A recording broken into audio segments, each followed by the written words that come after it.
Boa noite, a paz, tudo bem? Pode sentar, em nome de Jesus. Hoje nós vamos fazer a conclusão da nossa semana escatológica. Fico muito feliz por dar esse assunto, junto com Paulo, para cada um de vocês, para que a gente possa refletir junto sobre o Apocalipse. Uma vez eu fui num estudo de escatologia, um dos estudos que eu participei, e eu achei muito interessante que um professor, chamado escatólogo, quem estuda escatologia, o especialista em escatologia, ele disse uma coisa interessante, ele disse que o Apocalipse é a tampa da panela, porque a escatologia já começa lá em Gênesis.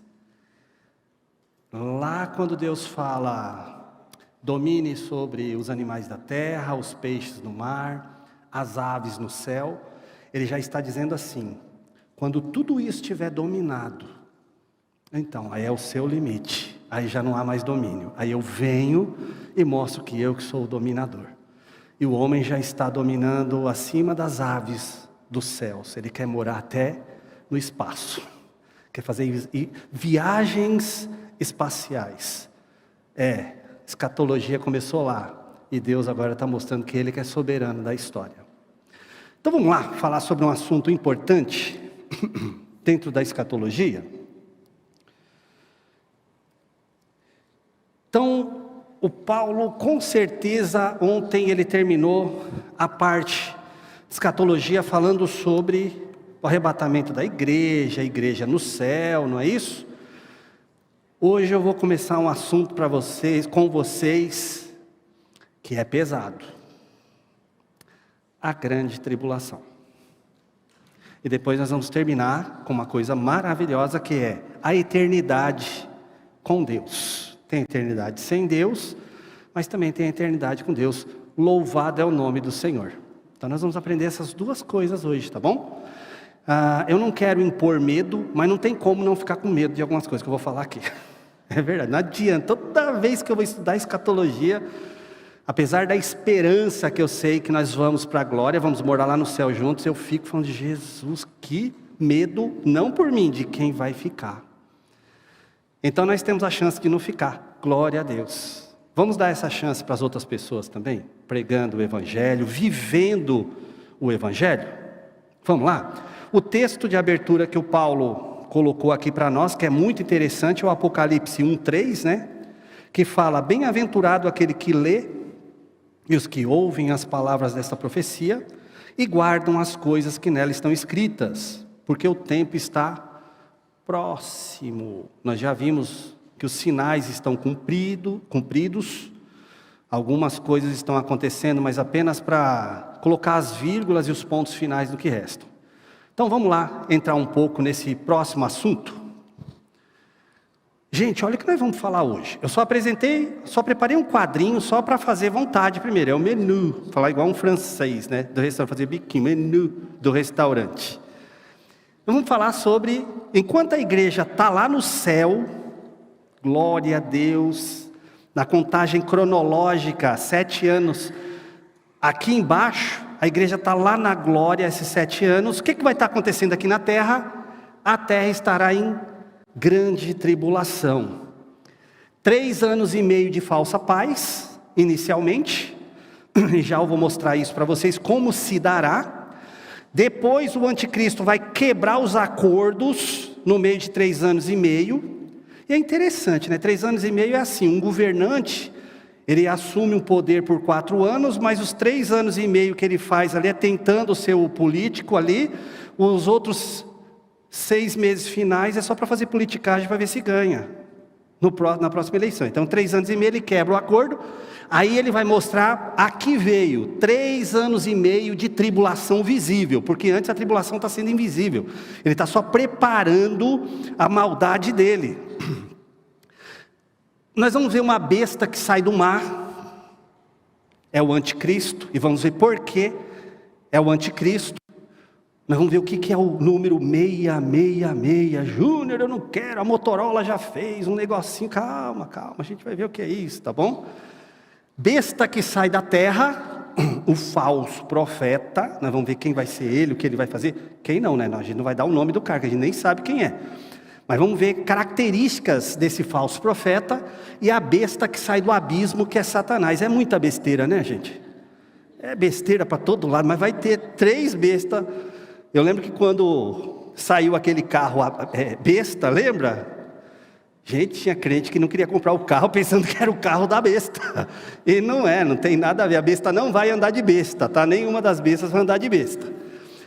Nós vamos ver que vai existir na grande tribulação a era dos mártires novamente, sabe, do ano 100 até o ano 300 ali, do período obscuro da história do cristianismo, onde os cristãos morriam nas arenas, comidos por tigres, ursos, leões, sendo colocados como poste para iluminar a estrada para o César passar, e eles sendo queimados vivos. Vai voltar esse período aí na grande tribulação. Aí depois vai ter os 144 mil judeus, já nós vamos entender que são judeus. Então os amigos testemunhos de Jeová, se acham que vai ser eles, sinto muito, a Bíblia não fala aqui, que são os especiais deles lá.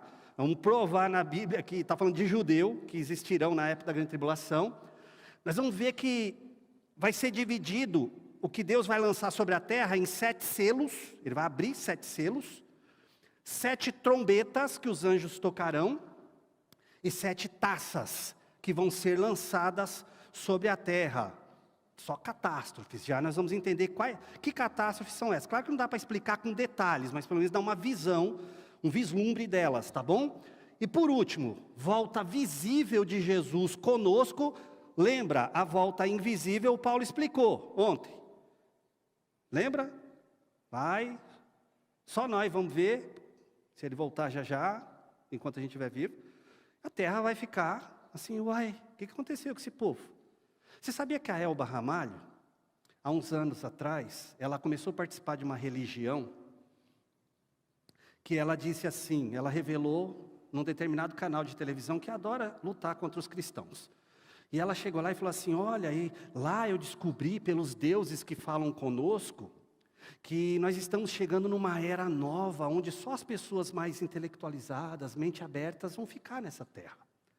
E vai vir uma espaçonave invisível, que ninguém vai ver, e vai retirar um povo atrasado dessa terra, que só atrapalha a nossa evolução. Ela falou isso nesse canal de televisão.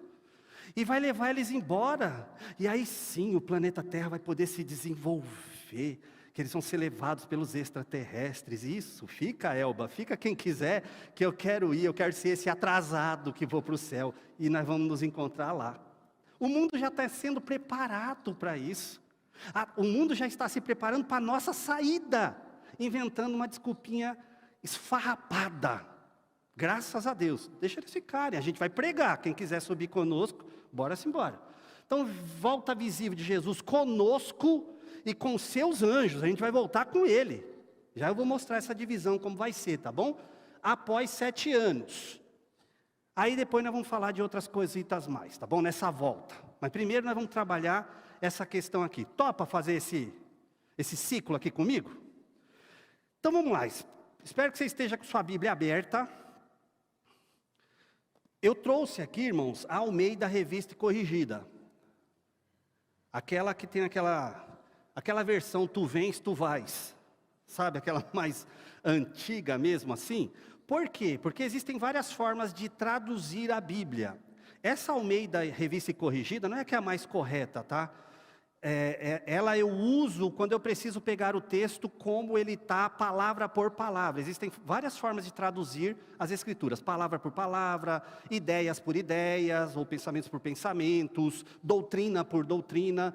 Então, cada tradução da Bíblia depende de quem está traduzindo, se ele está querendo colocar só a ideia geral, igual a Bíblia é a mensagem, ela é pensamento por pensamento, ele coloca o pensamento que está ali. A Almeida Revista Corrigida, o Almeida, ele não tinha tanta teologia na época dele. Então ele pegava a palavra e falava, bom, a palavra ao pé da letra no hebraico é isso. No grego é isso, então ele só traduzia. E como eu quero fazer uma interpretação um pouco mais ao pé da letra com vocês, eu trouxe aqui a Almeida Revista Corrigida, tá bom? Mas não significa a NVI que você tem aí, a NVT, então tá incorreta. Não, é que essa aí já tem umas palavras mais interpretadas, tá bom? Mais contextualizadas. Tudo bem? Então vamos lá. Primeira coisa que a gente vai ver aqui então, é essa terra que estará passando por grande tribulação. É a primeira coisa que nós vamos aprender aqui. Prepare aí a sua Bíblia Sagrada, que nós vamos usá-la, tá bom? Vamos usá-la bastante. Primeiro texto que eu quero ler com vocês aqui se encontra em Apocalipse 7,14. Que diz assim, ó. E eu disse-lhe, Senhor, tu sabes. E ele disse-me, estes são os que vieram de grande tribulação e lavaram seus vestidos e o branquearam no sangue do Cordeiro. Primeira coisa, a grande tribulação é uma frase que não foi criada por nós. A Bíblia menciona esse termo, a grande tribulação. O próprio João no Apocalipse falou da grande tribulação. Depois, quem quiser marcar aí, ó, se você for lá em Mateus 24, 21, esse mesmo dia é chamado de grande aflição. Ó, o outro nome da grande tribulação, Mateus 24, 21, grande aflição. Lá em Daniel 12, 1, é chamado de tempo de angústia. É só para você ver como é que o negócio não vai ser fácil nesse dia. Tempo de angústia, lá em Daniel 12, 1. Lá em Apocalipse 3, 10, é chamado de hora da tentação. Enfim, tem vários nomes só para este dia. Que esse dia é esse período que será vivido de 7 anos para quem ficar, tudo bem? E é sobre esse período que eu quero falar com vocês. O período chamado a grande tribulação. O que vai acontecer aqui na terra? Primeira coisa que eu marquei aqui para a gente pensar. A tríade satânica entrará em cena. Satanás, ele adora fazer contrafação. O que é uma contrafação? Contrafazer, é fazer contra. E para fazer contra as coisas que Deus faz, ele gosta de imitar. Ele não é muito criativo. Você pode ver quando a gente lê lá a tentação no Éden, ele só muda o rótulo. Ele muda a embalagem. Mas o conteúdo da tentação é a mesma. É a mesma coisa. As propostas que ele fez para Eva lá são as mesmas propostas. Concupiscência da carne, concupiscência dos olhos, soberba da vida. Ele muda só algumas embalagens para que ele possa se adaptar aos presentes séculos que vão passando. Mas ele põe sempre o mesmo conteúdo. E ele gosta de imitar Deus. Por exemplo, Deus, Pai, Filho e Espírito Santo. Aí ele fala, como é que eu vou atuar na grande tribulação? Já sei. Através de uma tríade. Quem é essa tríade? Primeiro, é a primeira besta que é chamada de anticristo, que está lá em Apocalipse 13, 1. Olha o que fala dele, ó. E eu pus-me sobre a areia do mar, e vi subir do mar uma besta que tinha 7 cabeças e 10 chifres, e sobre os seus chifres 10 diademas, e sobre as suas cabeças um nome de blasfêmia. Gente, não dá tempo para explicar toda a simbologia, porque que é tanta cabeça, tanto chifre. Eu só garanto para vocês uma coisa, são líderes mundiais que vão apoiar ele, são 7 blocos mundiais, são poderes que vão atuar junto com ele, tá bom? Mas aqui o importante é que fala dessa besta que sobe do mar, que está falando do anticristo. Por que mar? Na Bíblia, quando fala em alguém ou algo subir do mar, é uma representação de multidões, de povos, talvez uma eleição ou uma elevação, uma escolha. É só mostrando que o mundo vai se juntar para escolher um cara para representar o mundo inteiro. Penso eu que esse camarada aqui vai ser alguém com tanta lábia, tanta intelectualidade, que ele vai conseguir, por exemplo, juntar as 3 maiores religiões do mundo: judaísmo, islamismo e cristianismo, e vai falar, ei, para de briga, calma, não precisa brigar. Aí ele vai tentar colocar paz. Lembra? Falsa paz, mas ele vai tentar. Ele vai tentar resolver o problema econômico do mundo inteiro. E vai falar, olha, eu tenho a saída para o mundo inteiro. Aí o mundo inteiro vai fazer o quê? Ué, por que não coloca esse camarada sob o governo mundial? Olha um império voltando, agora um império mundial. Alexandre o Grande, lá da Grécia, ele queria montar um império mundial, pelo menos no mundo que ele conhecia na época. Por isso que todos os lugares que ele conquistava, ele colocava o nome de Alexandria. Ele conquistava um lugar, qual é o nome? Alexandria. Aí ele conquistava o lugar, Alexandria. Ele queria transformar o mundo numa Alexanderlândia. A terra de Alexandre. E esse aqui, ele quer colocar uma Cristolândia, eu acho, anticristolândia, transformar um mundo para ele. Então ele vai querer resolver o problema do mundo inteiro, porque ele vai se colocar como alguém que sabe. E parece que os líderes mundiais, muitos líderes vão falar, é esse o camarada que deve estar no governo. Essa é a primeira figura que vai aparecer. Depois aparece uma segunda besta. Olha quanta besteira, gente. Está lá em Apocalipse 13, 11 a 16, ó. E vi subir da terra outra besta, e tinha 2 chifres, semelhantes aos de um cordeiro, e falava como o dragão. Ou seja, ele imitava o que o dragão, a primeira besta, falava. E exerce todo o poder da primeira besta na sua presença, ou seja, é um poder outorgado, que esse aqui vai receber. E faz que a terra e os que nela habitam adorem a primeira besta, cuja chaga mortal fora curada. O anticristo vai querer imitar tanto Jesus, que o texto aqui mostra, depois vocês dão uma lida em todo o texto, todo o capítulo, que primeiro os países não vão aceitar ele e vão matar ele. E de alguma forma ele vai ressuscitar para imitar Jesus, vai reviver. Então fala, eita, será que esse é o Cristo? Por isso que ele vai convencer os judeus também. Eita, será que esse é o Messias? Venceu a morte. Foi curado uma chaga mortal, o cara estava para morrer. Aí vem esse falso profeta, provavelmente um líder religioso poderoso, e vai falar, ei, eu sei fazer propaganda para que o mundo inteiro acredite em você. Só coloca eu no teu gabinete, cabidinho de emprego, eu e minha família. E pede para ele auxílio financeiro e político. E faz grandes sinais, de maneira que até fogo faz descer do céu à terra à vista dos homens. Ele vai fazer prodígios para que as pessoas acreditem. Deixa eu ver até onde é, até o 16. E engana os que habitam na terra com sinais que lhe foi permitido que fizessem em presença da besta. Quem é que permite? É Deus que está permitindo tudo isso. Ó. Dizendo aos que habitam na terra que fizessem uma imagem à besta que recebera a ferida da espada e vivia. Uau! Agora está falando que vamos fazer uma imagem? Vamos adorar esse cara? Já nós vamos ver que provavelmente que imagem pode ser essa. Agora ele pede adoração. Onde passasse, para o lugar que passasse. E foi-lhe concedido que desse espírito à imagem da besta. E fizesse que fossem mortos todos os que não adorassem a imagem da besta.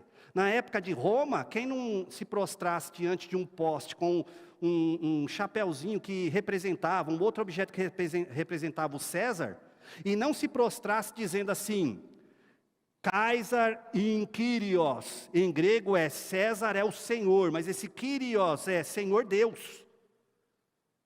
É como se fosse um Lord e não um Mister.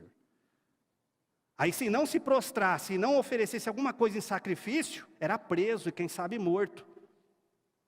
Mas lá não tinha a tecnologia que tinha hoje. Provavelmente essas imagens vão ser de tecnologia, talvez imagens holográficas, alguma coisa assim. Mas que vai estar em todos os lugares e as pessoas terão que prestar continência a essa imagem, E faz que a todos, pequenos e grandes, ricos e pobres, livres e servos, lhes seja posto um sinal na mão direita ou nas suas testas. Meu Deus, agora tem até sinal na mão e na testa. Não teve uma época atrás, quem tem mais de 30 anos igual eu, vai lembrar do Play Center. Quando botaram aquela coisa na minha mão, aquela marca, eu falei, Jesus do céu, não quero mais entrar no Play Center não, vai que é a marca da besta. Mas ô besta boa aquela, viu, que eu me divertia tanto, foi umas 5 vezes lá, pena que fechou. Mas não é isso, já nós vamos entender que marca é essa. Então vem essa segunda besta, o falso profeta, veja que ele sobe da terra, não é? Por que um sobe do mar? Povos, e esse sobe da terra. Terra, na leitura bíblica, significa tudo aquilo que é oposto ao céu. É aquilo que é terreno e não celeste. É tudo aquilo que é oposto ao divino, isto é, ele será eleito pelo Deus terreno, pelo anticristo, o anticristo que vai escolher ele. E ele vai pregar sobre um Deus da terra, por isso que ele sai da terra, porque ele prega só coisas terrenas, existencialismos, ideologias terrenas apenas. Por isso que essa besta sai da terra. E aí surge uma terceira besta, que ela vem antes dessas duas aqui, que essa é quem está por trás do que sai do mar e do que sai da terra, que está lá em Apocalipse 11, 7, ó, ele vem antes, ó. E quando acabarem o seu testemunho, está falando das duas testemunhas, tá? A besta que sobe do abismo lhes fará guerra, e os vencerá e os matará. Ué, vamos pensar que besta que sai do abismo. Eu dei a aula sobre o estado intermediário dos mortos. O que tem lá no abismo mesmo? Os demônios, os anjos caídos, está tudo lá. Quem é a besta que sai do abismo, no sentido de ele tem autoridade sobre o abismo, que vai ser dada a chave? Aqui é Satanás, é essa terceira besta, ele que vai estar por trás do anticristo e do falso profeta, dando ideias para eles. Tudo bem?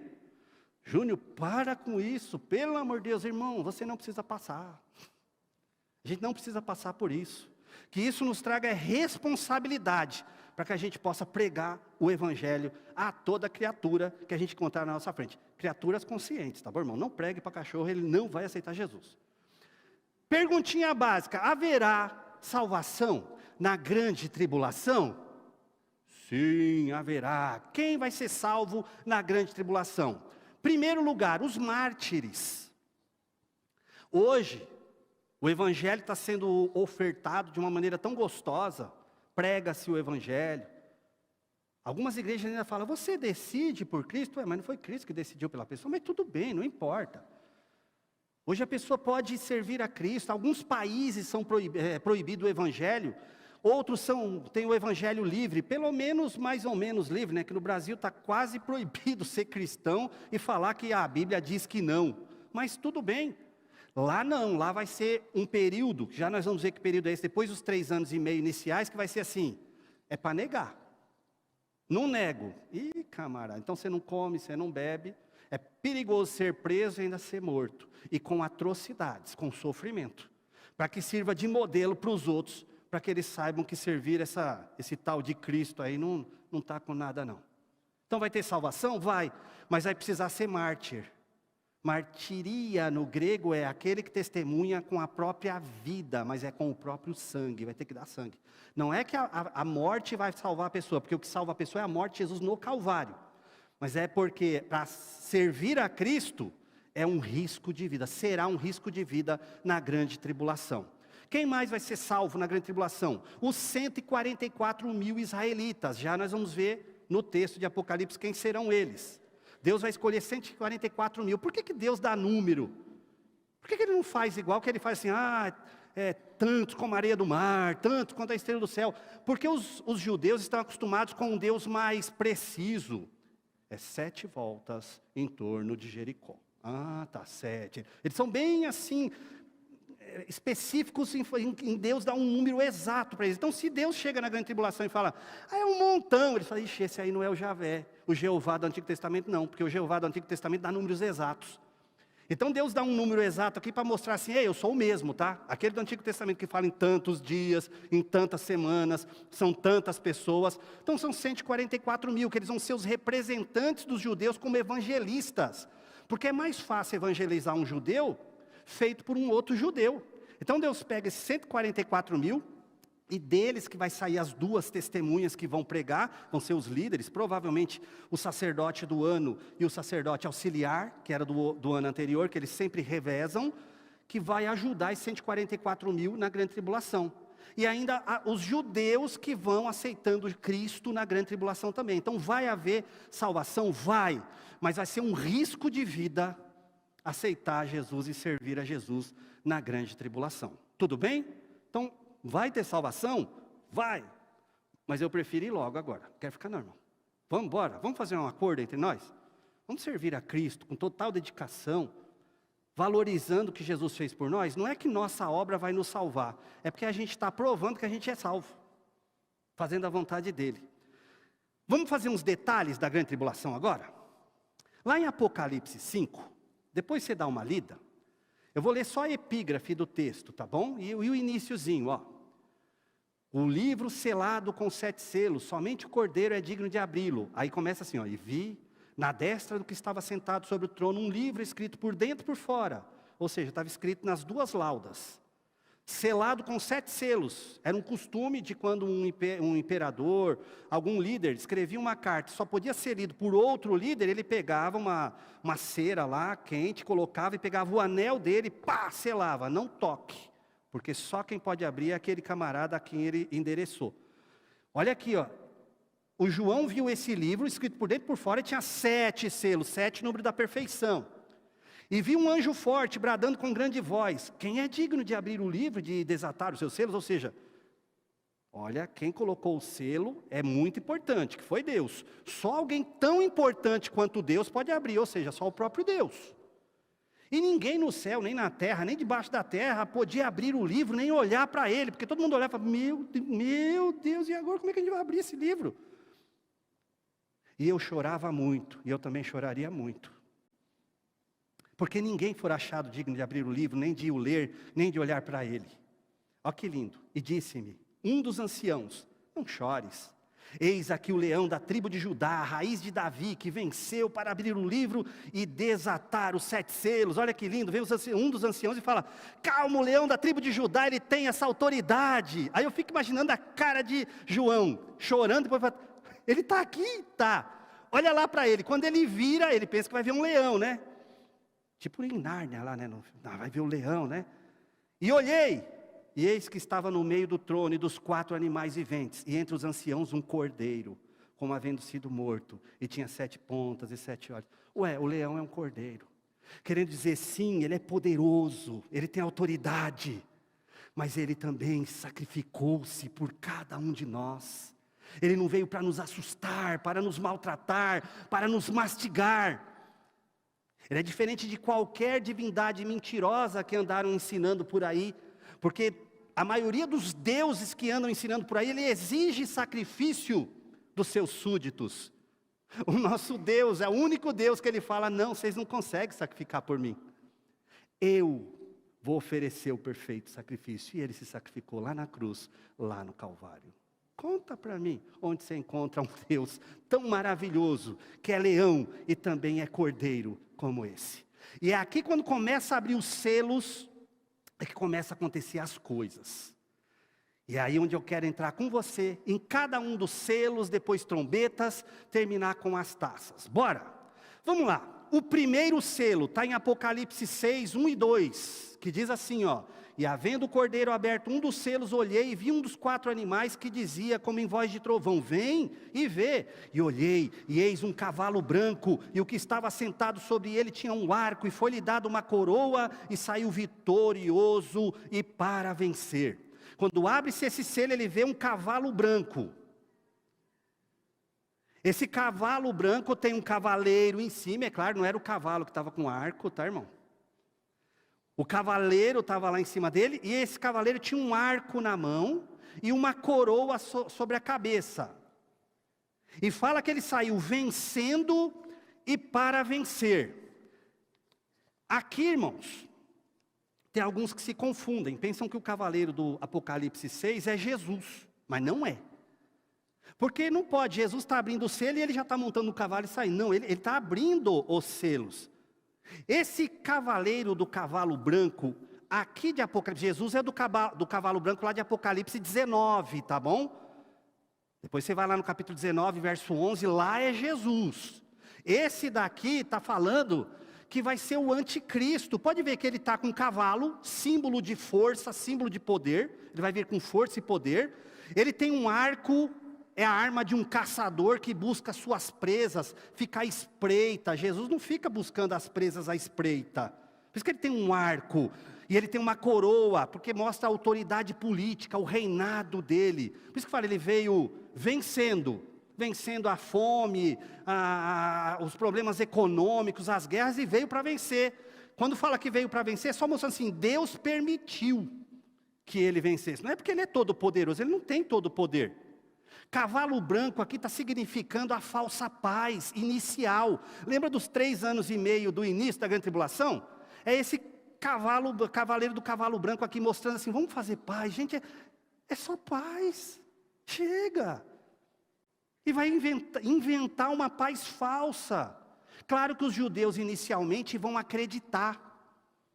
Só uma coisa, há uma grande chance desse cara ser de linhagem judaica também. Porque senão os judeus não aceitam o reinado dele. Só uma ideia, tá? Alguns estudiosos dizem que já sabem até de qual linhagem de tribos, das 12 tribos ele vem. Porque quando a gente lê, lá em Jeremias 8,16, Gênesis 49, 17, nesses dois textos, primeiro lá em Jeremias 8,16, está falando que o pessoal da tribo de Dan, eles vão estar nos seus cavalos à espreita, escondidinho, esperando os irmãos dele, que foi isso que aconteceu com Israel, quando Israel estava sendo massacrado, lá no Antigo Testamento. Ele fala assim, Dan é falso, é o tribo falsa. Aí quando você vai lá em Gênesis 49, 17, os danitas ainda está falando que eles seriam como serpentes mordendo o calcanhar dos cavalos no caminho, ou seja, traidores. Então provavelmente, vai vir dessa tribo de Dan, alguém da linhagem da tribo de Dan. É só você dar uma outra olhada, lá em Apocalipse 7, quando fala dos 144 mil, 12 mil da tribo tal, 12 mil da tribo tal, um desafio para você depois fazer em casa. Não tem 12 mil da tribo de Dan, é a única tribo que fala, não tem 12 mil deles lá. Uai, será que é porque eles vão estar apoiando o anticristo também? Vão trair os seus irmãos? Gente, é só uma pergunta. Não recebi revelação nem nada, é uma pergunta lendo a Bíblia. Então o primeiro selo, falsa paz. 3 anos e meio, todo mundo pensando, que delícia, que glória, o templo de Israel está reerguido, os muçulmanos não estão brigando, porque a mesquita de Omar está lá montada do ladinho, está todo mundo feliz, está todo mundo alegre, está todo mundo economicamente satisfeito. De repente, o anticristo fala, chega, não era isso que eu queria. Aí abre-se o segundo selo, é Jesus falando, agora eu quero que aconteça outra coisa. Apocalipse 6, 3 e 4. E havendo aberto o segundo selo, ouvi o segundo animal dizendo, vem e vê, e saiu outro cavalo, vermelho, e eu que estava sentado sobre ele, foi dado que tirasse a paz da terra, e que se matasse uns aos outros, e foi-lhe dada uma grande espada. Agora vem um cavalo vermelho, cor de sangue, cor de guerra. Aí o anticristo vem e começa a colocar encrenca, as guerras do anticristo, vermelho, sangue, guerra, vingança. Foi dada uma grande espada para ele. Será que ele vai fazer com que uma terceira guerra, a grande guerra mundial, terceira agora, surja? Tem gente que está pensando que vai ser até o Putin agora, né? Não sei, mas se ele fizer a terceira, então o anticristo faz a quarta. O importante é que parece que ele vai fazer uma guerra enorme. E ele vai ainda profanar o templo, depois dá uma lida. Antíoco Epifânio, ele, para chatear os judeus, naquele período antes do nascimento de Cristo, para chatear os judeus, ele entrou no templo, ofereceu um porco no altar. Porco é um animal imundo para o judeu, não podia nunca eles comerem carne de porco. Imagina entrar no altar, onde é oferecido só animais puros, oferecer um porco. Proibiu o sacrifício, ou seja, não é mais para adorar a Deus, proibiu. E ainda pegou uma imagem de Zeus e colocou lá no lugar santíssimo e falou, tem que adorar a Zeus. Ou seja, ele profanou o lugar santo. Tudo indica que o anticristo vai encrencar com os judeus, porque ele vai falar, deixa dessa baboseira de templo, de lugar consagrado. Talvez ele vai fazer também, quem sabe, como César Augusto, que tacou fogo em Roma e culpou os cristãos. E ainda falou, e sabe quem é o cabeça deles? Um tal de Paulo e um tal de Pedro, que provavelmente foi nesse período que Paulo foi decapitado e Pedro foi crucificado de cabeça para baixo, segundo alguns escritores. Porque diz, segundo alguns historiadores, que na hora que foram crucificar ele disse, ei, não! Eu não sou digno de ser crucificado como meu mestre foi de cabeça para cima. Eu não sou digno de imitá-lo, coloquem-me de cabeça para baixo. E assim ele foi crucificado. Esse anticristo vai arranjar essa guerra entre os povos. E aí aquele planeta que parecia que estava tudo em paz vai começar a ter guerra novamente, briga novamente, e principalmente perseguição àqueles que servem a Cristo. Aí quando eles estiverem tentando resolver esse negócio, todo mundo fala, que é isso? Já se abre o terceiro selo, vamos dar uma olhada? Apocalipse 6, 5 e 6. E havendo aberto o terceiro selo, ouvi dizer ao terceiro animal, vem e vê. E olhei, e eis um cavalo preto, e o que sobre ele estava sentado tinha uma balança na mão. E ouvi uma voz no meio dos 4 animais que dizia, uma medida de trigo por 1 dinheiro, e 3 medidas de cevada por 1 dinheiro, e não danifiques o azeite e o vinho. Esse cavalo aqui é preto, ele tem uma balança na mão. A guerra do cavalo vermelho faz com que tenha fome sobre a terra, é chamada de fome negra. Está lá em Lamentações 5:10, é falado de uma fome negra. Essa cor aqui, a cor preta, nesse momento significa a seca, a fome. Quando o ser humano passa fome, você sabia que a pele vai ficando com manchas pretas? Porque vai morrendo células. Então o povo vai passar fome, balança na mão, porque a comida vai ser racionada e cara nesse período. Talvez vai levantar um ministro da agricultura e de tudo mais, que vai falar assim, é só comprando por esse preço, quem não tivesse dinheiro não come. Talvez um ministro do governo, do anticristo, que vai fazer isso. Você sabia que quando um país entra em guerra, normalmente o dinheiro todo é revertido para material bélico, e não mais para abençoar a população? Por isso que a população mais pobre passa fome. Ai, Júnior, mas é só a mais pobre? É. Você viu o finalzinho do versículo que eu li, do versículo 6, que fala assim, ó, só não danifique o azeite e o vinho. O termo azeite e vinho naquela época significava os mais nobres, os que são protegidos pelo governo, que usam azeite para se perfumar, para se banhar, e tomam vinhos dos mais caros. Só deixa os protegidos. Então isso vai ter até na época da grande tribulação, irmão. Só alguns não vão sofrer, que são os protegidos do reino do anticristo. Aí quando achar assim, agora chega, aí vem o quarto selo. Capítulo 6, 7 e 8. E havendo aberto o quarto selo, ouvi a voz do quarto animal, que dizia, vem ver. E olhei, e eis um cavalo amarelo, que estava sentado sobre ele, tinha por nome Morte. E o inferno seguia, e foi-lhes dado poder para matar a quarta parte da terra com espada, e com fome, e com peste, e com as feras da terra. Já vem um cavalo amarelo. Olha o nome do cavaleiro. Morte. Esse aqui é aquele que vai só matar mesmo.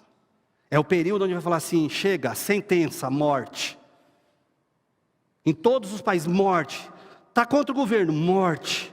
E fala que o inferno o seguia, no sentido de, ele não está matando porque está achando que está mandando alguém para o céu, falando, estou fazendo um benefício para a população. Não, é que ele quer levar todo mundo para o inferno, para o Hades. É só a gente pensar assim, ó. Primeiro, foi dado poder para ele matar 1/4 da terra, 25% dos habitantes, das pessoas da terra naquele período. Sabe por que a cor desse cavalo é amarelo? Amarelo, segundo alguns estudiosos, é cor de um cadáver, carne em estado de putrefação. Vai ser o período de maior matança. A morte ceifa os corpos, o Hades ceifa as almas, mostrando que a preocupação dele é levar pessoas para o inferno, através daquelas outras pragas que estavam acontecendo. Ele fala, agora que a morte aconteça no mundo inteiro. E sabe onde nós vamos estar? O Paulo falou ontem, festejando, não porque eles estão sofrendo, muito pelo contrário, porque nós vencemos em Cristo, e estaremos acreditando que as pessoas aqui, os que quiserem Cristo, vão se render aos pés dele ainda. Quando estiver acontecendo isso, gente, aí vem a abertura do quinto selo. Quinto selo, Apocalipse 6, 9 a 11. E havendo aberto o quinto selo, vi debaixo do altar as almas dos que foram mortos por amor da palavra de Deus e por amor do testemunho que deram. E clamavam com grande voz, dizendo, até quando, ó verdadeiro Deus? Depois você dá uma lida em todo ele. Você não vai julgar o nosso sangue daqueles que nos mataram. Olha o que foi visto aqui no quinto selo. Não tem cavalo e não tem cavaleiro nenhum como os anteriores. Na verdade, João aqui está vendo o que está acontecendo lá no céu, enquanto a grande tribulação está desenrolando-se aqui na terra. O que ele vê? Debaixo do altar. O que ele viu debaixo do altar? Pessoas deste lado aqui do altar, eram pessoas que foram mortas por amor à palavra de Deus, na grande tribulação, e eles vão estar assim, Jesus, quanta injustiça, quando é que o Senhor vai lá e vai acabar com tudo aquilo? Porque eles não têm o relógio de Deus, eles não sabem exatamente a hora, eles não sabem que precisa cumprir os 7 anos aqui, porque afinal de contas lá não tem relógio como aqui. Lá um momento é kairótico e não cronológico. Kairos é o tempo qualitativo, que é o tempo de Deus. Não cronológico, que é quantitativo, que é o nosso tempo. Aí Jesus vai falar, calma. Ainda tem muita gente que vai morrer lá na terra e vai vir aqui para habitar conosco. Vocês viram uma coisa interessante? Estevão, quando foi apedrejado, não pediu justiça. Senhor, perdoa-os, eles não sabem o que fazem. Cristo, na cruz, não pediu justiça. Senhor, perdoa-os, eles não sabem o que fazem. E essas almas vão falar, Senhor, até quando o Senhor não vai lá e dá uma surra em todo mundo e acaba com tudo isso? Porque Estevão, Cristo e os demais, vivendo na era da graça, então é pedir misericórdia. Na grande tribulação, já não é mais era da graça, é era da justiça. Por isso ele fala, Senhor, e a justiça? Cadê a justiça? Outros seriam ainda mortos. E é isso que Jesus está falando para eles, tenham calma, porque ainda outras pessoas vão subir para cá, porque vão ser mortas. Sexto selo, Apocalipse 6, do 12 ao 17, não vai dar tempo de ler tudo, tá? Só fala assim, ó, e havendo aberto o sexto selo, olhei e eis que houve um grande tremor de terra, e o sol tornou-se negro como saco de silício, e a lua tornou-se com sangue, as estrelas caíram. Aí depois você dá uma lida em todos os versículos, do 12 até o 17. No sexto selo, já vai ser uma catástrofe natural, vai ser contra a natureza. Primeiro acontece um tremor de terra. Ai, Júnior, vai ser um terremoto? É mais do que um terremoto, porque o globo terrestre vai tremer. Quando o tsunami aconteceu, aquele primeiro tsunami que nós vimos, eu não sei onde você estava, em 2004, que foi o primeiro tsunami, eu não sei onde você estava, eu estava na praia. Na hora que eu liguei a televisão que eu vi aquilo, eu lembro até hoje, eu estava com os meus pais, todo mundo estava lá, meus irmãos, todo mundo, vamos embora agora. Esse trem vai chegar até aqui, vai matar todo mundo. Você sabia que o eixo da terra, ele mudou? Mexeu o eixo da terra. Um tsunami. Agora imagina um terremoto que vai abalar a terra inteira. Como é que vai ficar a natureza? Que vai ser o sexto selo. Fala que o sol vai se tornar negro. Será que é por causa do eclipse? Ou o pó dos desabamentos que vão ocorrer por causa dessa grande destruição? Não verão mais o brilho do sol. A lua vai se tornar vermelha como sangue. Ou seja, não vai ter mais o brilho do sol. A lua não tem luz própria, ela só reflete sol. Se o sol está apagado, ela vai ficar mais escura. Quando fala que as estrelas cairão aqui, é porque nesse período da Bíblia tudo era chamado de estrela. A gente desenhava estrelinha, né, bonitinha assim, mas as estrelas são planetas, né, planetas que estão, outros, uns que até já explodiram, já acabaram, mas agora que a luz está chegando até nós, são meteoros que vão cair, vai começar a ter uma grande queda de meteoro, e não vai mais estar protegida a terra. Fala que o sol vai se retirar como um livro, ou seja, será que essa abóbada celeste azul vai desaparecer por causa desse abalo sísmico mundial, e nós vamos ficar meio perdidos, olhando para o abismo, lá para os outros planetas, nossa, parece que não tem mais nem limite o céu. Todos os montes e ilhas se removem dos seus lugares, vai moldar a configuração da terra, porque as placas tectônicas vão se movimentar novamente, mas de todo o planeta Terra. Imagina os países se rachando no meio.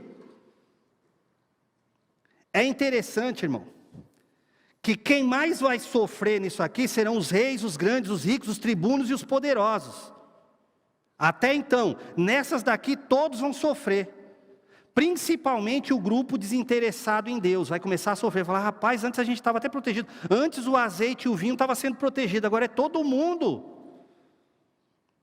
Dá uma olhada no versículo 16 comigo, 6,16, e diziam aos montes e aos rochedos, caí sobre nós e escondei-nos do rosto daquele que está sentado sobre o trono e da ira do Cordeiro. Quando eles falam assim, caí sobre nós as montanhas, é que eles estão dizendo assim, vamos nos esconder de Deus. Aí aqueles que zombavam dos que oravam, olha o que eles vão começar a fazer, vão começar a clamar. Vamos se esconder de Deus, Deus está fazendo coisas. E nós estamos morrendo de medo, só que não é uma oração sincera, é só de desespero. E o versículo 17 diz que é chegado o dia da ira de Deus. Eu pensei que já era essa, ainda não é. Nós estamos em qual selo? Sexto. Antes do sétimo selo, tem duas visões de consolação. Olha como Deus é maravilhoso. Isso é para provar que até na ira há misericórdia. A ira de Deus não é um descontrole emocional que Deus fala, agora eu perdi a paciência, me descontrolei, agora ninguém me segura. Não. A ira de Deus é algo já previsto. Está tudo sob controle. É tanto que ele aqui está irado, você vê tudo isso e Deus fala, calma gente. 2 visões de consolação. No meio da grande tribulação vai ter salvação. Eu amo a humanidade, não estou fazendo isso aí para destruir. Mas é para dar sinais, para ver se vocês despertam. E quais são essas visões de consolação? Depois você dá uma lida lá na sua casa. No capítulo 7, do 1 ao 8, fala dos 144 mil assinalados.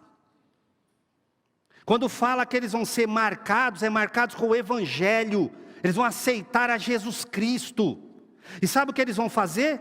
Eles vão pregar aos judeus. São 144 mil judeus, líderes religiosos do judaísmo, que vão pregar ao Senhor Jesus Cristo. Então é Deus falando assim, até na ira, no período da grande tribulação, eu vou ter misericórdia, eu vou salvar. Depois tem uma segunda visão de consolação, que está lá em Apocalipse 7, do 9 ao 17. A visão da grande multidão. Agora é um outro grupo, é o de todos os povos. Pode ver que depois lá, no 9 ao 17, de toda a língua, a raça, a nação. Aqui está falando que é todo mundo. Aqueles não judeus também vão poder aceitar a Jesus. Vão poder servir.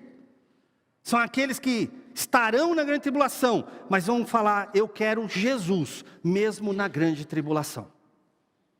E aí sim, gente, nós vamos para a visão da abertura do 7º selo, que foi interrompida para dar as 2 visões de consolação. Aí sim tem o 7º e último selo, antes de ser abertas as trombetas. O 7º e último selo diz assim, capítulo 8, e havendo aberto o 7º selo, fez-se silêncio no céu quase por meia hora. Com a abertura do 7º selo, sabe o livro do Cordeiro, lembra? Eram 7 selos, agora o livro está todo aberto. Totalmente aberto, agora sim toda a revelação vai ser escancarada. E sabe o que é o 7º selo? O 7º selo dá início a 7 trombetas. É como se fosse um foguete. Imagina que você joga um foguete, aí o foguete estoura 1, 2, 3, 4, 5, 6 vezes. Aí quando ele vai estourar a 7ª vez, ao invés de ele dar só mais uma luz brilhosa, ele dá mais um estouro e joga mais 7. Para estourarem mais 7 vezes com outras cores. Então, o que é o 7º selo? O 7º selo é a abertura das 7 trombetas. E aí a catástrofe vai aumentar. Irmãos, graças a Deus a irmã veio me lembrar aqui. Eu estava falando do César Augusto, colocou fogo em Roma, foi o Nero. Na hora que eu falei, depois que eu me toquei, eu falei, depois eu volto. Não lembrei, foi o Nero que colocou e colocou os cristãos. Vamos lá, gente, vamos ver o que vai acontecer com as trombetas agora. Aliás, depois que forem tocadas as trombetas.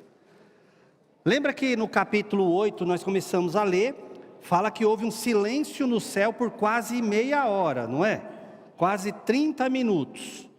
Olha que interessante, na abertura de todos os selos, até agora, houve agitação. Sempre teve algum barulho, alguma coisa. Na primeira trombeta houve silêncio. Quase por 30 minutos.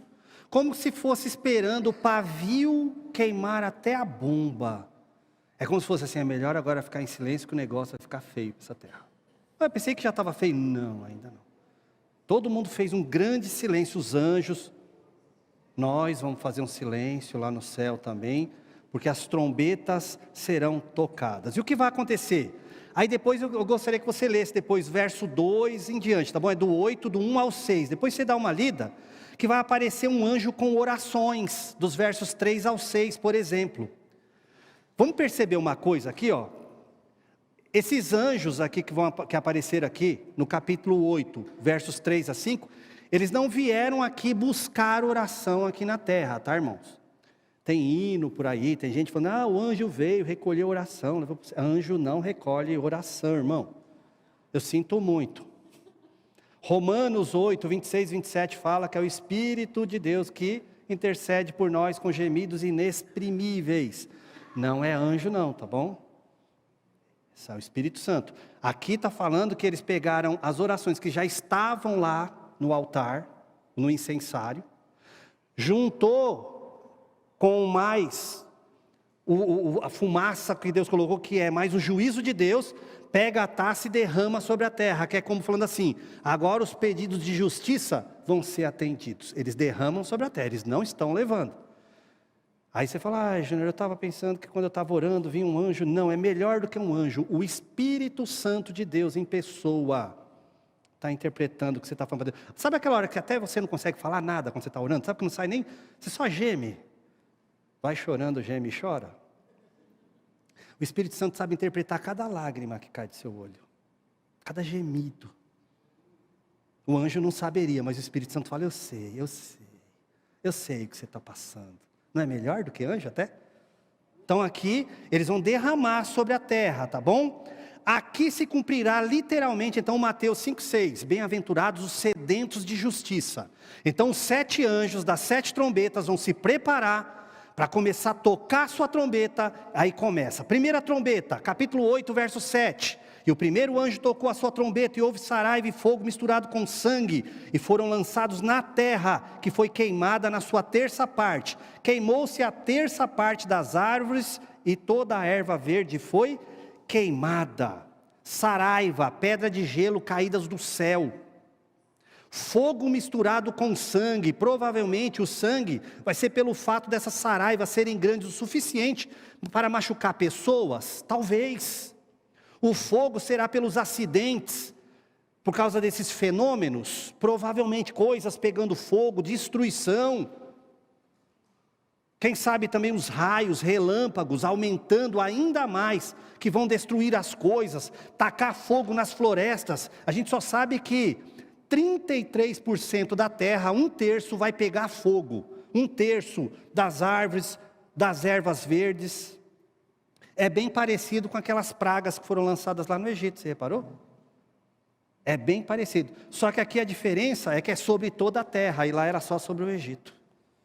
Essa é a primeira trombeta. Quando eles estiverem aqui na terra, vão, o que a gente faz para acabar com essa fogarada toda, tudo? Aí já vai para a segunda trombeta, capítulo 8, versos 8 e 9. O segundo anjo tocou a trombeta e foi lançada no mar uma coisa, como um grande monte ardendo em fogo, e tornou-se em sangue a terça parte do mar, e morreu a terça parte das criaturas que tinham vida no mar, e perdeu-se a terça parte dos navios. 1/3 do mar se torna sangue. 1/3 das criaturas do mar vão morrer, porque cai um monte, parece que é um meteoro, alguma coisa vinda do espaço. Lembra que já não vai se ver mais o céu, a camada de ozônio, as outras camadas de ionosfera, a estratosfera não vai mais estar. Então os meteoros vão entrar e vão começar a cair, e virão meteoros venenosos, vai cair sobre o mar, parece que vai matar os animais marinhos, vai afundar os navios, vai acontecer maremotos. É possível que parte do mar se torne em sangue, referindo-se à morte dos animais e dos navios que vão afundar nesse período. Pessoas morrerão. 33% dos navios do mundo inteiro vai afundar. Quando essa catástrofe estiver acontecendo, que aí eles vão falar: e agora, como vamos resolver esse problema? Gente, imagina quanto de depressão. Ainda bem que psicólogo, crente não vai precisar estar aqui nessa época, né, Leida? A gente vai para o céu, irmão, não ora para psicólogo ficar para tratar não, que quem quiser ficar com depressão aqui não chama psicólogo crente não, que vai estar na glória.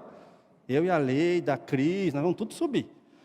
Porque imagina que vai estar acontecendo uma desgraça em cima da outra. Mas eles estão tentando resolver essa, vem a terceira trombeta, capítulo 8, versos 10 e 11. E o terceiro anjo tocou a sua trombeta, caiu do céu uma grande estrela, ardendo como uma tocha, e caiu sobre a terça parte dos rios. Agora não é mar, é rios. E sobre as fontes das águas, as nascentes. E o nome da estrela era Absinto, e a terça parte das águas tornou-se absinto. E muitos homens morreram das águas, porque se tornaram amargas. Nessa daqui, 1/3 dos rios se tornam amargos, e as pessoas vão morrer por causa da água potável, que não vai mais estar potável, vai estar envenenada. Absinto, se você for pesquisar, é uma erva amarga, e algumas são hipervenenosas. Não é que vai cair uma erva do céu, só está falando assim, é como se fosse um absinto, é venenoso. Como vai cair do céu, provavelmente é um tipo de elemento radioativo, que vai acabar com as nascentes e com as fontes dos rios. E as pessoas vão beber dessa água e vão morrer. Aí daqui a pouco a água vai se tornar com um valor absurdo, mais caro do que petróleo, irmão. Aí quando eles estiverem tentando resolver isso, vem a quarta trombeta. Olha quanta coisa acontecendo, uma em cima da outra. Versos 12 e 13. E o quarto anjo tocou a sua trombeta e foi ferida a terça parte do sol, a terça parte da lua, a terça parte das estrelas, para que a terça parte dele se escurecesse, e a terça parte do dia não brilhasse semelhantemente à noite. E olhei e ouvi um anjo voar pelo meio do céu, dizendo com grande voz: ai, ai, ai dos que habitam sobre a terra, por causa das outras vozes das trombetas dos 3 anjos que hão ainda de tocar. Quando a quarta trombeta for tocada, vai ser potencializado, irmãos, os reflexos das catástrofes daquelas outras trombetas. Por exemplo, 1/3 do período do brilho do sol vai ser comprometido. Lembra que nos outros selos lá, o sol já tinha sido danificado, a lua. Aqui vai ser 1/3 do dia. Nossos dias vão durar menos, vai ficar muita escuridão. A lua também, o brilho da lua, 1/3 das estrelas também será ofuscado. Por isso 1/3 do dia e da noite passarão em escuridão total. Provavelmente as hidrelétricas também, os outros meios de trazer energia para as populações, vão estar tudo destruída, não vai mais ter mais luz elétrica, provavelmente. Notório, vamos dar uma olhada no versículo 13? E olhei e ouvi ai, ai, ai dos que habitam sobre a terra. Sabia que no grego, no original, está escrito 3 vezes o ai mesmo, sabia? Tem algumas versões que trazem ai, um só. Tem versão que traz só 2 ais. Aí eu fui dar uma olhada como está lá no grego. Tem 3 ais. Que ai, em grego, é aui. Aui. Aui. Então 3 vezes aui, aui, aui. Ué, se já passaram 4 trombetas, quantas trombetas faltam? 3. Ai, ai, ai. São 3 ais, só mostrando. Ai, ainda falta uma. Ai, falta a penúltima. Ai. Ai, ai, ai dessa terra que ainda tem mais 3 trombetas para ser tocada. E aí vem a 5ª trombeta. Essa não vai dar para eu ler os versículos. Depois você dá uma lida. Está no capítulo 9, dos versos 1 até o 12. Depois você dá uma lida, por favor. A 5ª trombeta está lá em Apocalipse 9, do 1 até o 12. Aqui é interessante que começa falando assim: o 5º anjo tocou a trombeta e viu uma estrela que do céu caiu na terra, e foi-lhe dada a chave do poço do abismo. Quem é essa estrela que caiu do céu na terra? Satanás. Como é que a gente pode provar isso? Se você for lá em Isaías 14, 12, fala dessa estrela, a estrela da manhã, que quis subir até o 3º céu, para colocar o trono dele ao lado do Altíssimo. Deus falou: aqui não, e tchá. Aqui nessa trombeta está falando assim: esse cabra vai vir mais bravo ainda, porque foi dado para ele a chave do poço do abismo. Lembra que lá no abismo está aqueles piores anjos caídos, pior do que Satanás ainda? Se um está fazendo esse estrago, imagina se soltar os bichos tudo, furiosos, doidos para sair, para matar todo mundo, para destruir. E ele vai lá e vai libertar esses indivíduos, saidinha. Vai ter a saidinha. E vai ser dado para eles poder como de escorpião. Rapaz, sabe escorpião quando pica que dá febre, dá dor, dá inchaço? Foi ordenado por Deus para que eles não danificassem a natureza. Lembra que até agora as catástrofes eram sobre a natureza? Agora é aos homens que não têm na testa o sinal de Deus. Qual é o sinal de Deus na testa? O Evangelho. É a metanoia, é mudar o pensamento, para que eu tenha o epistrefe, mudança de comportamento, que é arrependei-vos e convertei-vos, metanoia, muda a sua meta do seu pensamento. Eles vão ter o Evangelho. Então, quem tiver o Evangelho na cabeça naquele período, não, os escorpiões não vão atormentá-los, porque é tormento mesmo, colocando coisa na cabeça, apavorando. Não é para matar as pessoas, esse que é o pior. A pior morte que existe é aquela que tem até um seriado chamado The Walking Dead, os mortos que andam. É você tá morto, mas está vivo ao mesmo tempo, e está vivo, mas está morto. É aquele tipo de pessoa que vive, mas parece que não tem mais prazer na vida. É isso que eles não vão ter nesse período. De alguma forma, esses bichos vão atormentar a mente deles. A depressão, a angústia, as paranoias vão aumentar. Não é para matar, é para atormentá-los por 5 meses. Depois você dá uma lida no capítulo 9 inteiro, 5 meses de tormento. Isso fará com que muitos tentem se suicidar. Por isso que fala, vão procurar a morte e não vão encontrar. Porque eles vão tentar até se suicidar. Quem vai falar, eu quero morrer, eu preciso morrer. Mas aí eles vão ter motivos variados para não morrer. Por exemplo, mas se eu me matar e minha família? E depois que eu morrer, e se eu for mesmo para o inferno? Se for verdade esse negócio que é para o inferno depois que morro? Eles vão começar a tentar morrer, mas não vão achar motivos para morrer, porque a preocupação em ficar vai ser maior do que esse motivo da morte, porque essas preocupações não vão permitir. O parecer dos anjos, desses anjos caídos, desses demônios, será como de gafanhotos, mas de feições bem exóticas. Porque tem cabeça de gente, misericórdia. Já pensou um gafanhoto com cabeça de ser humano? Cabelo comprido igual de mulher? No rabo do cavalo, porque fala que estarão aparelhados como cavalo, tenha uma ponta para picar as pessoas. É claro que tudo isso é símbolo. Cabelo comprido, símbolo de submissão, estarão submissos. Rosto de homem, como se fosse para ir contra os homens, não é contra a natureza. Como cavalos emparelhados. É o crime organizado do inferno. Estão aparelhados. Tem coroas na cabeça, indicando que eles vieram aqui, porque eles vão tentar dominar a situação. Tudo bem até aqui, irmãos? Está feio o negócio, não está? Seus cabelos como de mulher, dentes de leão, como eles virão com ferocidade, e a couraça deles, couraça como de ferro, porque não vai ser só, sai em nome de Jesus, sai, não, vai ser difícil expulsar esses bichos. Eu estava dando uma olhada nos helicópteros de alguns países, e nos caças bombardeiros, parecem realmente uns gafanhotos. Quem sabe também vão ser os tanques de guerra, os aviões, os helicópteros que virão para fazer guerra contra o povo de Deus. As caudas são como de escorpiões, que vai ocasionar um sofrimento através da picada.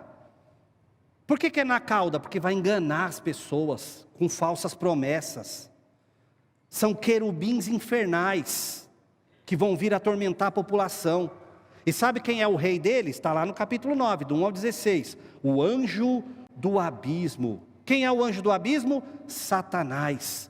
Por isso que aqui no capítulo 9 é dado 2 nomes para ele. Abaddon, em grego, aliás em hebraico, e Apolion, em grego. Que ambos os nomes significam destruidor. Está falando de Satanás. Está mostrando que ele vai fazer uma aliança com esse anticristo, esse falso profeta, com esse monte de demônios que vão ser soltos para destruir, atormentando a mente dos homens agora. Quando esses camaradas estiverem tentando resolver essa tormenta, abre-se a 6ª trombeta. Agora é dos versos 13 até o 21, depois você dá uma lida, tá bom? A 6ª trombeta, vou ler só o versículo 13. E tocou o 6º anjo a sua trombeta, e ouviu uma voz que vinha das 4 pontas do altar de ouro, que estava diante de Deus. Essa 6ª trombeta, olha que interessante. Junto ao rio Eufrates, é uma história que ele está contando aqui, ó, o qual dizia: o 6º anjo tinha trombeta, solta os 4 anjos que estão presos junto ao grande rio Eufrates. Anjo preso junto ao rio Eufrates. Lá em Gênesis 2, do 10 ao 14, quando Deus expulsa Adão e Eva do Éden, o Éden, segundo a arqueologia, fica ali perto do Eufrates, num lugar chamado hoje de Eridu. Não tem nada plantado, não tem nada, está soterrado. Provavelmente foi ali.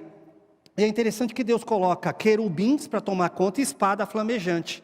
Parece que são querubins que estão lá guardando aquele dia, aquele local, para aquele determinado dia, onde parece que alguns demônios vão se apoderar dali, vão começar a ensinar baboseira dali em diante. Sai uma cavalaria de 200 milhões de seres infernais, está aqui, ó. Eles têm cabeça de leão, que coisa feia, mostrando a ferocidade deles. Sai fogo, fumaça e enxofre da boca deles, mostrando que eles são letais, mortais e venenosos.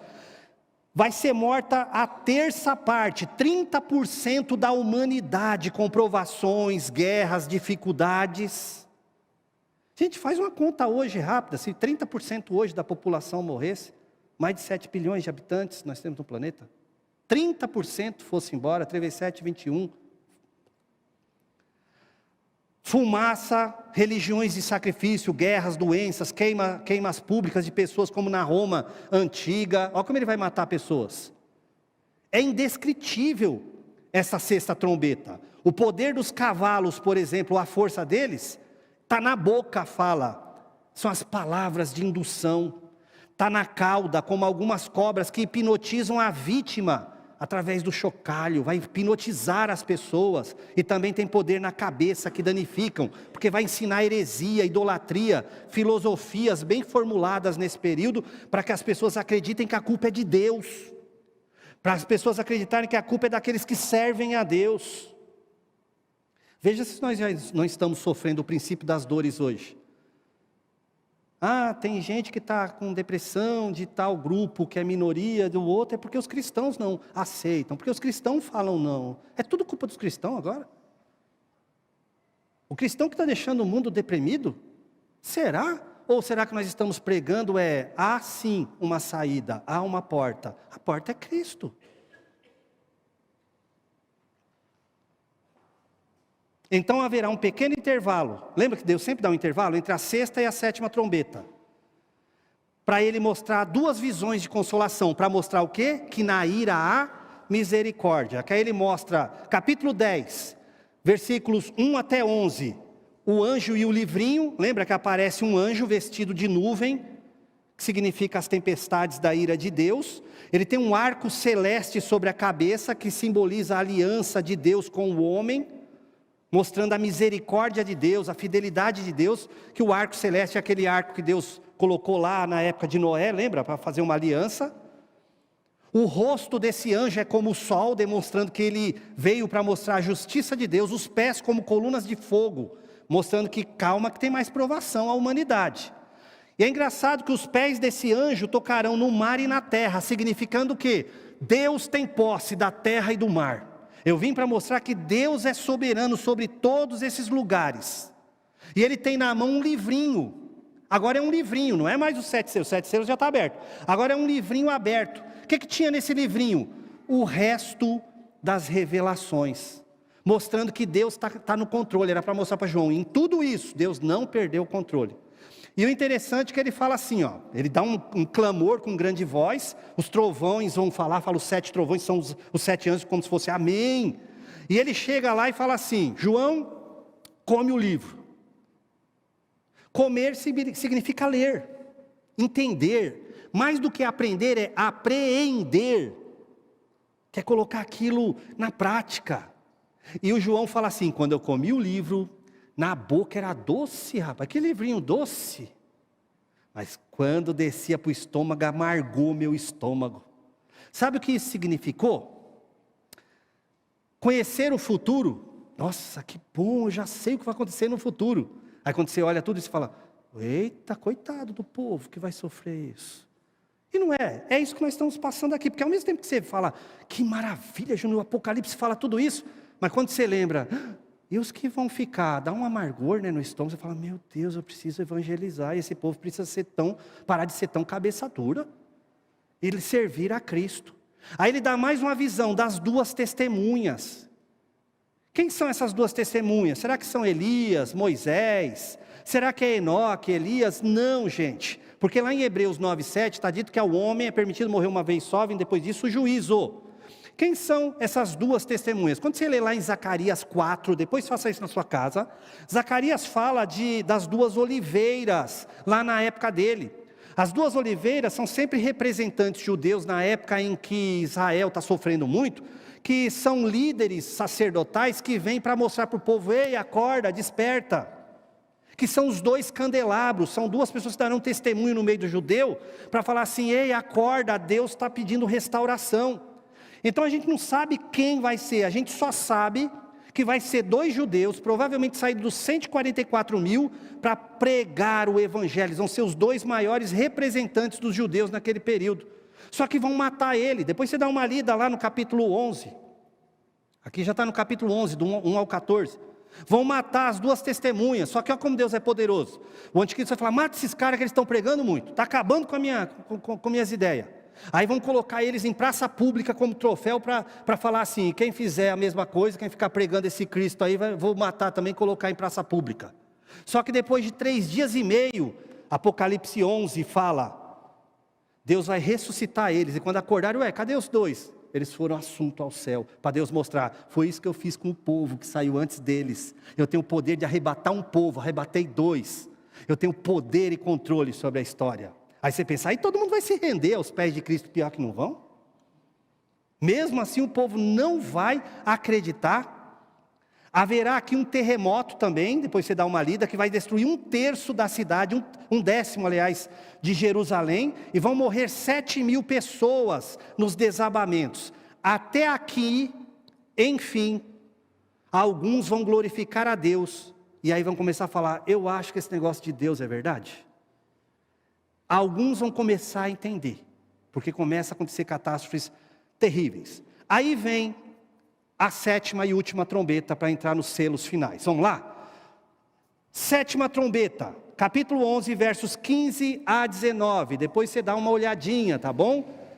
E tocou o 7º anjo a sua trombeta, e houve no céu grandes vozes que diziam: os reinos do mundo vieram a ser de nosso Senhor e do seu Cristo, e Ele reinará para todo sempre. Nessa trombeta os reinos passarão definitivamente a ser do Senhor. Agora é a hora onde fala assim: agora é o tempo culminante da ira de Deus. Aí você fala: o que vai acontecer? Aí Deus fala: calma, eu preciso só explicar mais uma coisa. Para você não perder a cronologia do Apocalipse, tem gente que se confunde, Aí tem o capítulo 12, 13 e 14, não é? Do 12 ao 14, Deus interrompe toda a revelação, só para fazer um feedback. Agora ele fala assim: só para ver se vocês estão entendendo o que vai acontecer. Aí ele apresenta ali uma mulher ali que estava vestida de sol, que é Israel, uma criança que ela ia dar à luz. Israel que ia dar à luz o Messias, um dragão que perseguia a mulher e a criança, que está falando de Satanás. Lembra quando Jesus nasceu, que até Herodes tentando matar e tudo, perseguição, até aqueles do Antigo Testamento que achavam que seria o Messias, tentando matar. Aqui é só Deus falando: vocês lembram que tudo isso está profetizado? Sempre a mulher estava grávida, todo mundo esperando o Messias vir dos judeus, ela é a mulher grávida, o Messias que viria, e o dragão sempre perseguindo. Ele mostra que acontece uma guerra no céu, lá no capítulo 12, do 7 ao 12. Ou seja, Deus vai falar assim: agora Satanás, sai daqui, não quero mais você vindo em reuniões. Lá no céu dos céus não, mas ali no 3º céu que ele vinha para a reunião. Porque lá em Jó fala que quando os filhos de Deus, os anjos, vão lá para a reunião, ele vai junto, ele é danado. Mas sabia que ele tem que ir porque Deus ordenou? Martinho Lutero disse assim: não se esqueça que o diabo é o diabo de Deus. Ele tem que prestar contas. Deus fala: você viu que é Deus que fala: você viu lá meu servo Jó? É Deus que fala assim: só fala quando eu mandar, na reunião.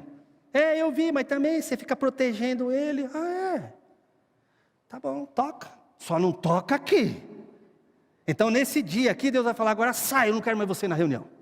Acabou. Ele vai ser lançado e vai vir com muita fúria.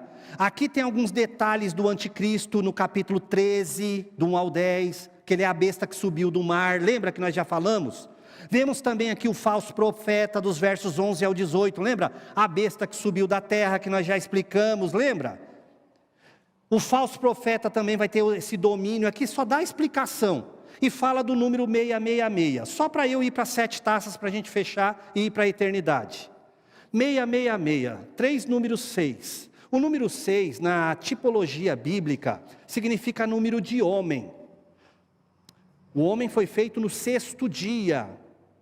Em 6 dias, Deus criou todas as coisas, fez o homem. No 7º, Deus descansa, mostrando o homem não chega no 7. O 7, representação de 7 é o shalom, é a perfeição, é a paz, é a inteireza de Deus. O homem vai até o 6. 6 simboliza o trabalho, é o homem trabalhando. O homem trabalha 6 dias, no 7º folgará, vai descansar.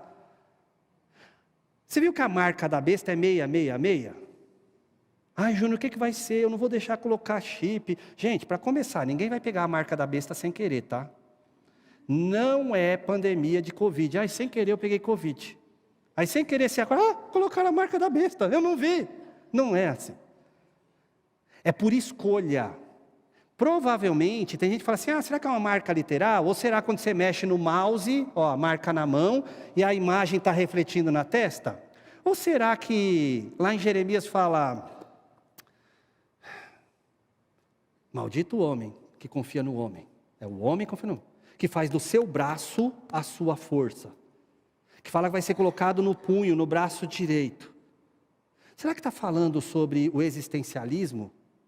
O trabalho do homem, é só aqueles que trabalham segundo as ideologias existencialistas que vão ser ensinados nessa época. A marca na testa está falando das ideologias colocadas na cabeça, é aquilo que eu penso e faço. Eu tenho que pensar e fazer do jeito do anticristo. É a marca no braço, é a marca nos pensamentos? Não sei. Eu sei que são 3 números 6, para mostrar que, lembra, ele quer imitar Deus, Pai, Filho e Espírito Santo? 3 imperfeições, anticristo, falso profeta e Satanás, os 3 trabalhando para colocar essas coisas para o homem fazer, simbolicamente. E aí vem as 7 taças finais, para a gente aprender e fechar aqui, ó. Capítulo 15, do verso 1 até o 8.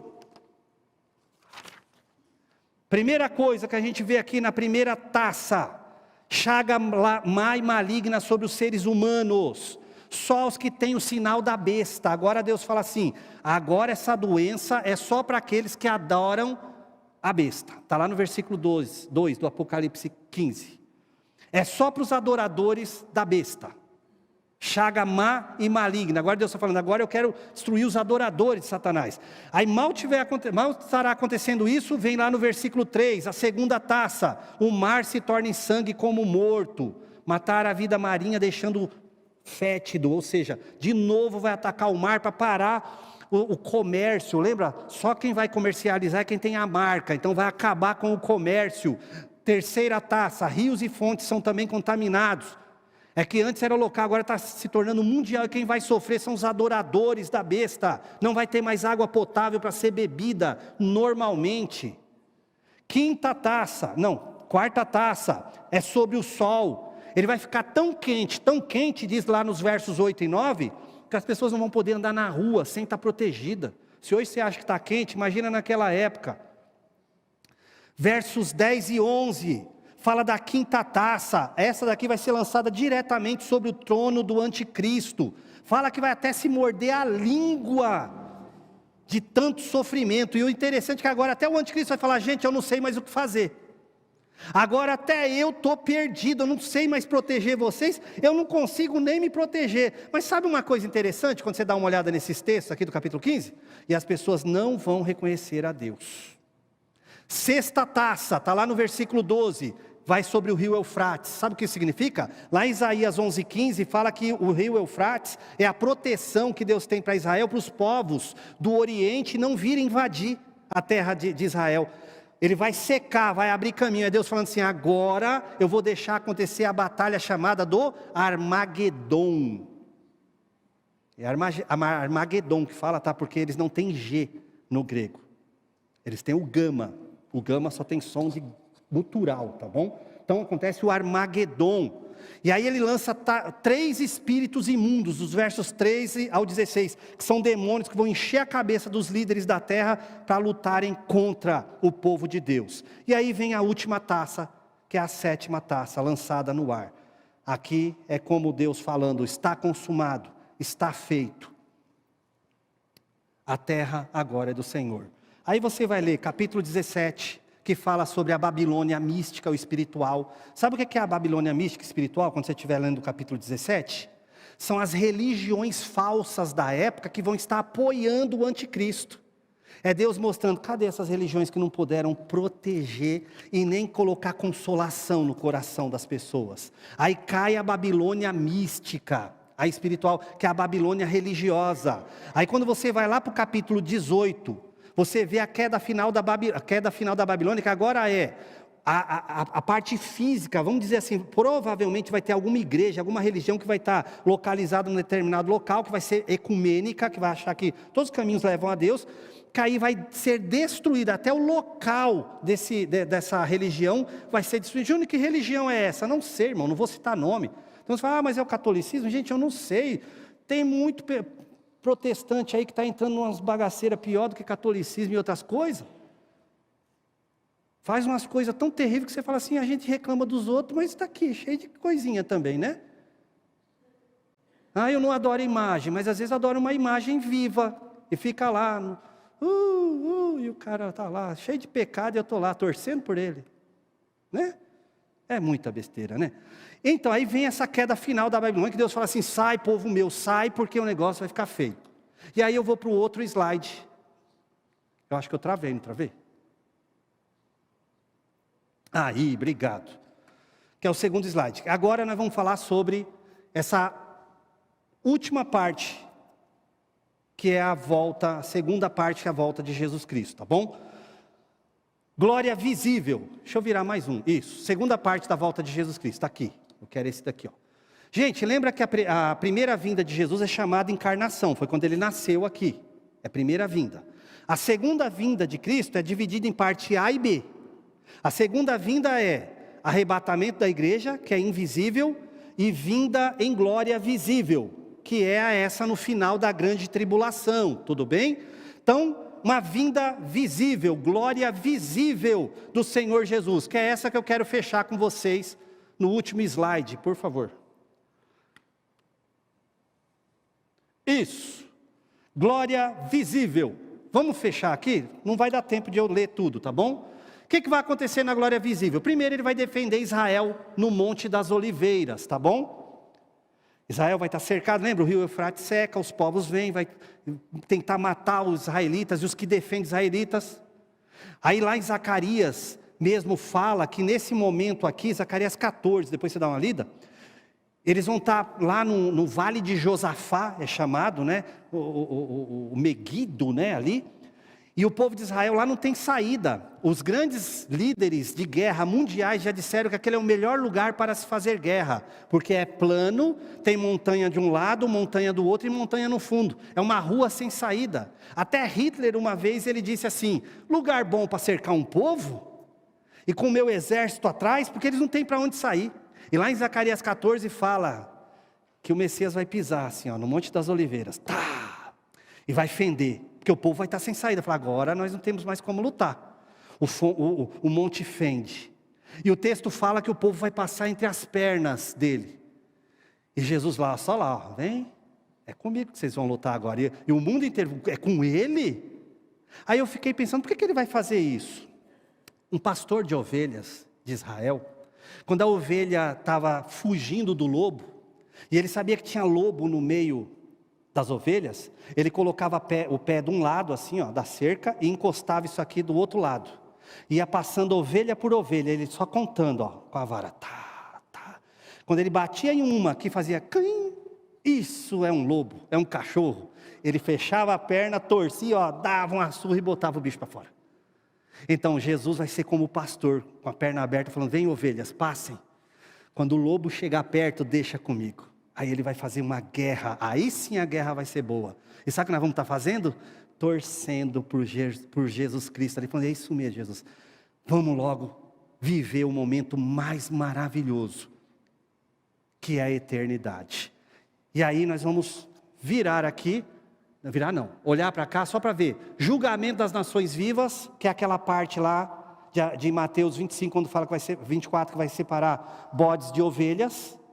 Por quê? Porque ele vai falar assim, ó, todo mundo que maltratou o povo de Deus, agora vai estar separado. Quem não maltratou vai continuar vivendo, porque eu vou estabelecer 1000 anos. Milênio, Satanás é preso, porque Jesus agora vai provar assim, eu vou reinar 1000 anos, provar que eu sou o rei de toda a terra, sem a intervenção de Satanás. Ele vai ficar 1000 anos preso. Tempo de paz perfeita, sem igual. Igreja no céu e na terra. Nós vamos estar nos dois lugares, a gente vai poder voar, vai lá, volta. E o povo que vai estar habitando aqui vai falar, e aí? O que Jesus falou sobre nós? Nós vamos ajudar ele no reinado. A gente fala, então, Jesus falou para vocês não esquecer do horário do culto, que o culto vai ser tal dia e tal horário, vocês não têm que vir aqui para Israel para adorar. Ah, tá bom. A gente vai ser como embaixadores aqui na terra, ajudando Jesus no governo, auxiliando o governo de Jerusalém terrestre e celeste. Ainda não vai descer totalmente, porque a terra ainda não pegou fogo, não foi purificada. Então ela vai estar acima da Jerusalém terrestre. Aí no finalzinho dos 1000 anos, depois que estiver todo mundo em paz, todo mundo sossegado, Satanás vai ser solto por um pouco de tempo, só para provar assim. Agora, quem está com raiva nesses 1000 anos aí, que falou assim, mas também, o que você está fazendo? Servindo a Jesus, e você, eu também, mas também não tem outra coisa para fazer, parece que ele nos obriga. O homem é tão ruim, o ser humano, que até com Satanás preso, ele vai virar Satanás de si mesmo. Irmão, a gente às vezes come a banana, joga a casca para nós mesmos escorregar, que é o que o homem vai fazer nesse período. Aí fala que vai juntar uma galera, fala, vamos contra o reino dele, só que essa batalha vai ser tão rápida que Jesus vai fazer assim, não tem igual. Ele vai acabar rapidamente, ele vai falar, não quero mais guerra. E vai logo acabar com isso daí, vai falar, tá vendo? Aí vai lançar Satanás definitivamente no Guiena, os camaradas lá que estavam lá, o falso profeta, o anticristo, todo mundo lá que já foram primeiro, aí vai lançar Satanás e falar, chega, agora eu não quero mais briga com ninguém. E aí ele vai destruir esse mundo. Aí você vai ler isso aí depois em 2 Pedro, tá bom? 3, do 7 ao 14. Reformar a terra e vai ter novos céus e nova terra. A gente já está lá em Apocalipse 20, 21, novos céus, nova terra. A eternidade com Deus. Aí onde eu quero terminar com isso, gente. Antigamente eu pensava assim, quando eu for para a eternidade com Deus, eu vou ficar lá, vou escolher uma rede bem gostosa, uma nuvem bem macia, vou ficar dormindo, acordando, dormindo, tomando limonada, comendo hambúrguer e cantando, eu quero trabalhar para o meu Senhor. Pronto. E não é, gente. Se é gostoso adorar a Deus aqui, imagina lá. Vamos dar uma lida? Apocalipse 21, 22, só para a gente fechar. E as 12 portas eram 12 pérolas, cada uma das portas era uma pérola. E a praça da cidade de ouro como vidro transparente. E nela não vi templo, porque o seu templo é o Senhor Deus Todo-Poderoso e o Cordeiro. Ou seja, não vai precisar ir na igreja, Deus é a igreja lá. Em todo lugar que você estiver, você vai poder adorar a Deus. Quer ver uma coisa maravilhosa? Dá uma vontade de ver Deus, não dá? A Bíblia fala que homem nenhum viu a Deus e ficou vivo. Lá ele vai falar, agora eu vou deixar vocês me verem. E não vai ser pela fenda da rocha, agora vocês podem... Não tem mais rocha. Está no versículo 23. E a cidade não necessita de sol nem de lua, para que nela resplandeçam, porque a glória de Deus a tem alumiado, e o Cordeiro é a sua lâmpada. Nós vamos ver essa glória de Deus. Vamos viver com Deus. Quer melhor ainda?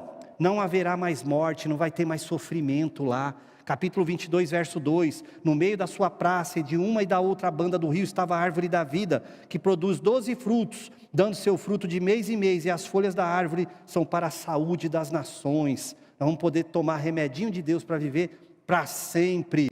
Vamos servir a Deus lá, o versículo 3, e ali nunca mais haverá maldição contra alguém, nela estará o trono de Deus e do Cordeiro, e os seus servos o servirão. E olha a coisa maravilhosa, vão ver a face de Deus e verão o seu rosto, e nas suas testas estará o seu nome, ou seja, está dentro da nossa mente, Jeová, o Senhor, Ele é meu Senhor, eu estou aqui para servir e para morar para sempre com Ele. Não é gostoso? Eu quero te fazer um convite, vamos morar no céu? Vamos, né? Vamos morar no céu, não precisa sofrer aquilo que a gente leu da grande tribulação, não precisa.